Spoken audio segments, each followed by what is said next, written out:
Hello YouTubers. आज की इस जावा सीरीज़ में हम बात करेंगे नेस्टेड इफ़ के बारे में, यानी कि एक इफ़ कंडीशन के अंदर दूसरा इफ़ कंडीशन रहेगा। ज़रूरी नहीं कि दो ही इफ़ कंडीशन हो, कितना भी इफ़ कंडीशन फॉलोड बाय एक इफ़ कंडीशन रहेगा। ठीक है, यानी कि एक इफ़ कंडीशन के अंदर बहुत सारे अलग अलग इफ़ कंडीशन, एक इफ़ कंडीशन उसके बाद और एक इफ़ कंडीशन, उसके अंदर और एक इफ़ कंडीशन, तो इसे हम लोग बेसिकली नेस्टेड इफ़ कंडीशन कहते हैं। इसका ज़रूरत कब पड़ता है, चलिए एक एग्ज़ाम्पल के थ्रू देखते हैं। मैंने यहाँ पे एक प्रोग्राम एग्जीक्यूट करने वाला हूँ और ये प्रोग्राम है कि राइट अ प्रोग्राम और execute a program to enter your age, gender and marks. यानी कि ये तीन चीज़ मुझे चाहिए, एक है एज, एक है जेंडर और एक है मार्क्स। ठीक है, लेकिन कंडीशन क्या बता रहा है कि if age is greater than 18, gender is male, जहाँ पे एम लिया जाएगा for male, and marks greater than 200, then you are eligible for admission और else you are not eligible. यानी कि ये तीन चीज़ का इनपुट लेने के बाद मुझे ये तीनों चीज़ को चेक करना है एक के बाद। एज 18 साल का होना चाहिए, जेंडर मेल होना चाहिए और मार्क्स 200 से ज़्यादा होना चाहिए, तभी वो कैंडिडेट एलिजिबल होगा एडमिशन के लिए, या तो एल्स नॉट एलिजिबल। तो देखिए, मैंने इंट पे एज और मार्क्स इनपुट लेने के लिए दो वेरिएबल ऑलरेडी बना के रखा है, और क्योंकि यहाँ पे सिंगल एम लिया जाएगा यानी कि एक कैरेक्टर लिया जाएगा, इसलिए मैंने इसको यहाँ पे कैर में बनाया है। ठीक है, मैं सबसे पहले इनपुट मांग रहा हूँ यूज़र से कि enter your as and marks. यहाँ पे एज और मार्क्स इनपुट लिया जा रहा है। फिर अलग से मैंने प्रिंट करवाया कि एंटर योर जेंडर, ऑप्शन दे दिया एम और एफ, जहाँ पे मेल और फीमेल होगा, M for male and F for female. वो इनपुट में जेंडर पे ले लिया। देखिए, इसको लिखने का तरीका मैंने कहा था आपको कि कैरेक्टर जब आप इनपुट करेंगे तो in dot next dot caret 0 पे लेंगे। हो गया। अब मैं यहाँ पे कंडीशन लिख रहा हूँ, इफ़ कंडीशन। इफ़ क्या बोला है पहले कि एज जो है वो ग्रेटर देन 18 होना चाहिए। ठीक है, ये मैंने एक कंडीशन लिख दिया, if age is greater than 18। अगर हुआ तो ये इस इफ़ कंडीशन के अंदर जाएगा, इसके अंदर जो कोड लिखूंगा मैं, और वो भी इफ़ ही रहेगा। जब हम एक से ज़्यादा स्टेटमेंट लिखते हैं तब हम ब्रेसेस लगाते हैं। अगर सिंगल स्टेटमेंट रहता, मान के चलिए if age is greater than 18, सिर्फ एक ही स्टेटमेंट रहता, तो मेरे को ब्रेसेस लगाने का ज़रूरत नहीं था, तो मैं यहाँ पे ब्रेसेस लगा रहा हूँ। ठीक है, तो if age is greater than 18 और उसके बाद मैं लिखता हूँ कि if gender equals to capital M यानी कि मेल। अच्छा, ऐसा भी तो कंडीशन हो सकता है कि यूज़र जेंडर में कैपिटल एम नहीं दे के स्मॉल एम भी दे सकता है, तो इसीलिए मैं यहाँ पे एक और ऑपरेटर यूज़ करता हूँ जिसका नाम है और ऑपरेटर। और gender is equals to small M. मैंने आपसे पहले भी कहा था कि कैरेक्टर के लिए हम लोग सिंगल कोट का यूज़ करते हैं। और देखिए, ये इक्वल्स टू का मतलब क्या है, ये कंपैरिजन ऑपरेटर है, यानी कि ये कंपेयर कर रहा है कि इधर कैपिटल एम होना चाहिए और जेंडर पे भी जो वैल्यू आएगा वो भी कैपिटल एम होना चाहिए। अगर ये कंडीशन सेटिस्फाई नहीं हुआ तो फिर ये कंडीशन को वो चेक करेगा कि इधर स्मॉल एम है और इधर भी स्मॉल एम होना चाहिए। मतलब ये और का मतलब है कि ये दोनों में से कोई भी एक कंडीशन अगर सेटिस्फाई हो गया तो वो फिर इस कोड के अंदर आ जाएगा। ठीक है, तो यहाँ मैं लिख देता हूँ, मतलब अगर पहले एज ग्रेटर देन 18 हुआ, कंडीशन सेटिस्फाई हुआ, तो ही वो फिर चेक करने जाएगा मेल के लिए कि ये मेल एम कैरेक्टर आया कि नहीं। अगर ये कंडीशन सेटिस्फाई हुआ तो फिर ये जाएगा मार्क्स के लिए कि इफ़ मार्क्स ग्रेटर देन 200 अगर हुआ तो यहाँ पे मैं प्रिंट करवा देता हूँ, system dot out dot println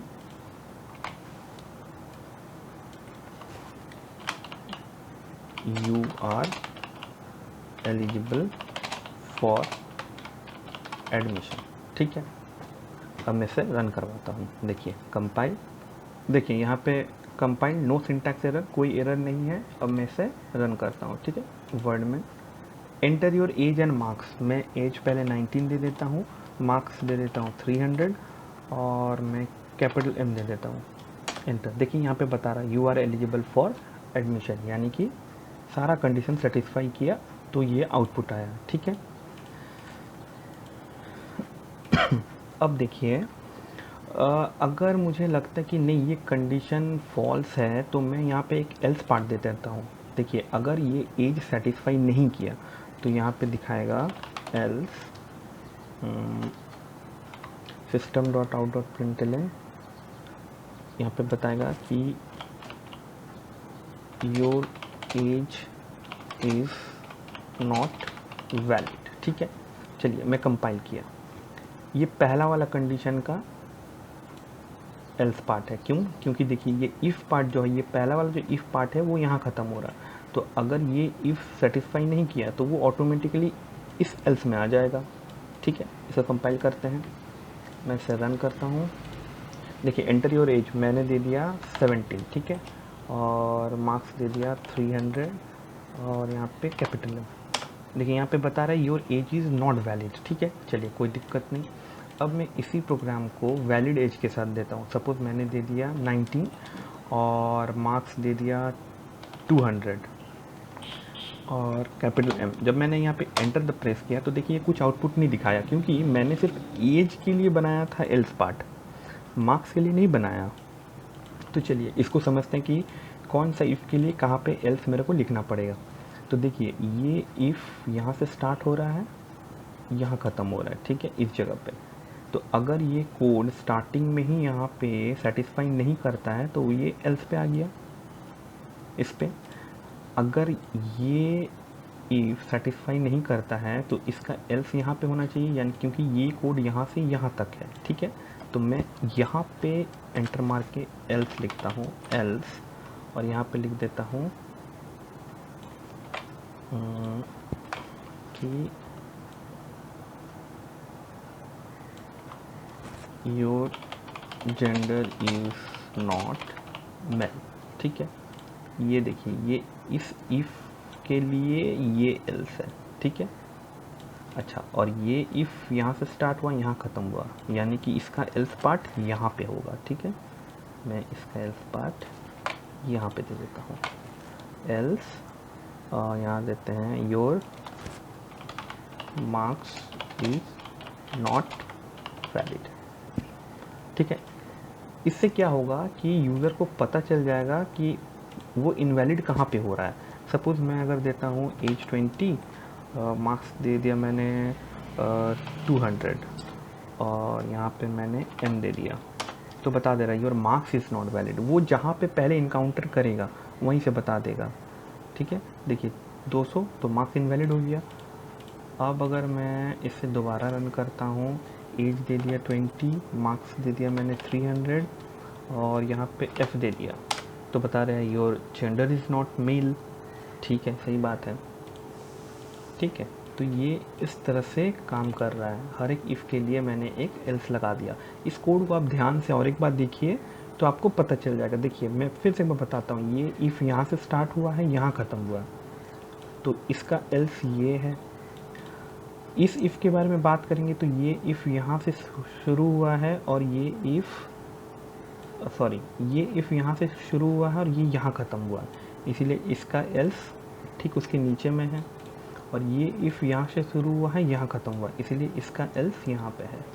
ठीक है, तो इसको हम लोग नेस्टेड इफ़ कहते हैं। देखिए इफ़, इस इफ़ के अंदर ये इफ़, इस इफ़ के अंदर ये इफ़। अगर मैं सारा एल्स को हटा देता हूँ तो आपको समझने में थोड़ा ईजी होगा। देखिए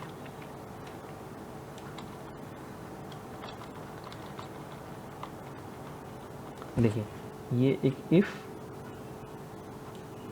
फिर ये एक इफ़, फिर ये एक इफ़, ये सारा इफ़ एक के अंदर एक है। अगर ये सेटिस्फाई हुआ तो ही इसमें जाएगा चेक करने, अगर ये सेटिस्फाई हुआ फिर ये चेक करेगा इसके लिए। अच्छा, मैंने आपको यहाँ पे कहा कि ब्रेसेस जो देता हूँ वो इसलिए दिया जाता है जब एक से ज़्यादा स्टेटमेंट है। देखिए ये इफ़ के अंदर इतना सारा स्टेटमेंट है, लेकिन होता क्या है, अगर मैं यहाँ पे ब्रेसेस नहीं भी दूँ तो ये इफ़ क्या करेगा, बाय डिफ़ॉल्ट इसी इफ़ कंडीशन को एग्जीक्यूट करेगा, क्योंकि इसके पास नेक्स्ट कंडीशन यही है। ठीक है, अगर ब्रेसेस नहीं देते हम लोग, ये ब्रेसेस हटा देते हैं, तो वो बाय डिफ़ॉल्ट इसी कंडीशन को एग्जीक्यूट करेगा।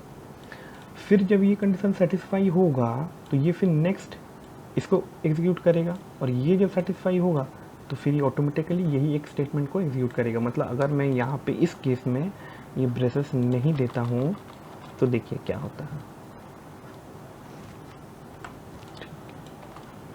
ये सारा ब्रेसेस को मैंने हटा दिया, ठीक है।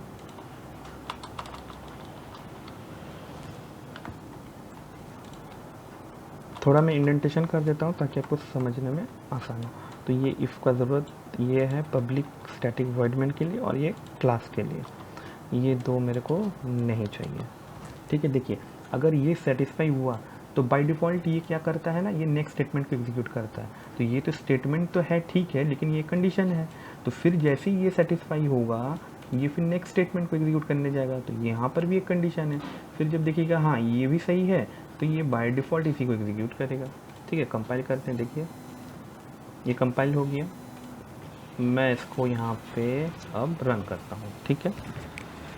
एंटर योर एज, मैं यहाँ पे 20 और मार्क्स मैंने दे दिया 200, सॉरी 250, और मेल दे दिया। देखिए you are eligible for admission.